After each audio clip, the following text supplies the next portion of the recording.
Josh looked at her. "The baby falcons are gone." Chapter 2. "Maybe they flew away," Ruth Rose suggested. The kids had climbed down and were standing under the falcon's tree. Josh shook his head. "They were just learning to fly," he said. "They weren't ready to leave their parents yet." "Could they have fallen out?" Dink asked. He glanced at the ground. "I doubt it," said Josh. "If they had, the parents would still be here watching over them." He frowned. "I think something took those birds," he said. "What do you mean?" Ruth Rose asked. "What kind of something?" "Animals," Josh explained. "Owls and snakes like to eat baby birds." "But wouldn't the parents protect the little falcons?" Dink asked. "Yeah," Josh said, "unless something happened to them, too." "Maybe something scared the parents away," Ruth Rose said. Josh shook his head. The parents wouldn't leave their babies.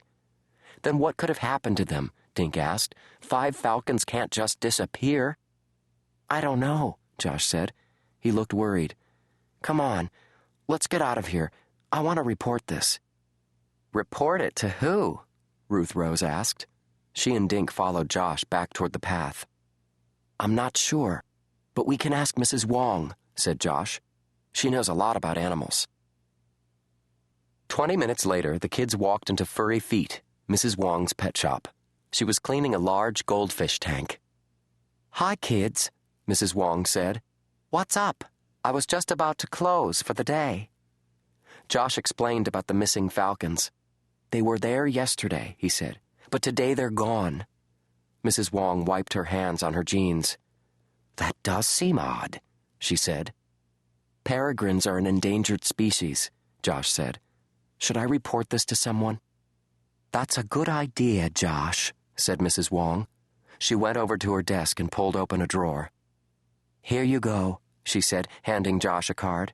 "That's the number for the Department of Environmental Protection, the DEP for short.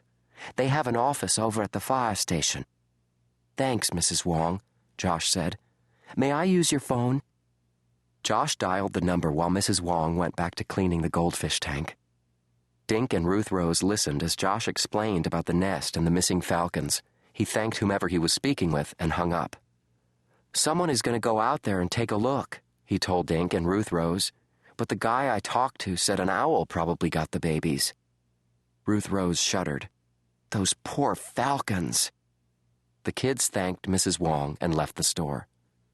Outside, it was starting to get dark. Ruth Rose, Josh, and Dink crossed Main Street and cut through Center Park. A family of ducks was swimming in the pond. When the parents noticed the humans, they quacked loudly to their babies. The ducklings quickly swam over to their mother and father. Josh stopped walking.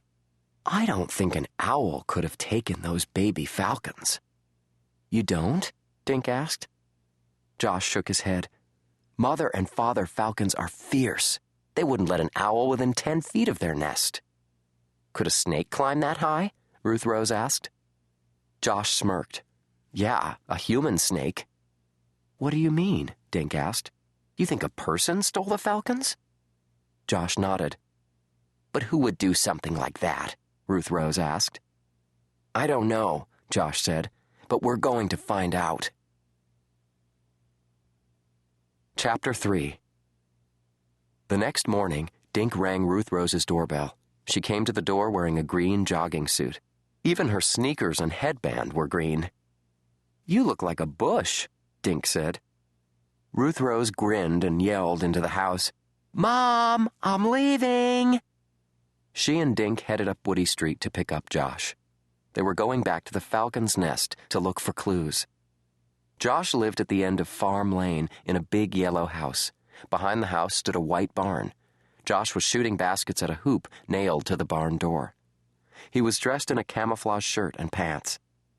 "Geez," Dink said, "why didn't you guys tell me you were going disguised as trees?" The 3 kids hurried down River Road, then took a bike path into the woods. Just before they reached the clearing, Josh stopped. A man wearing jeans and a flannel shirt was standing under the falcon's tree, looking up into the branches. The kids looked at each other, then stepped into the clearing. The man turned around. He had wavy black hair.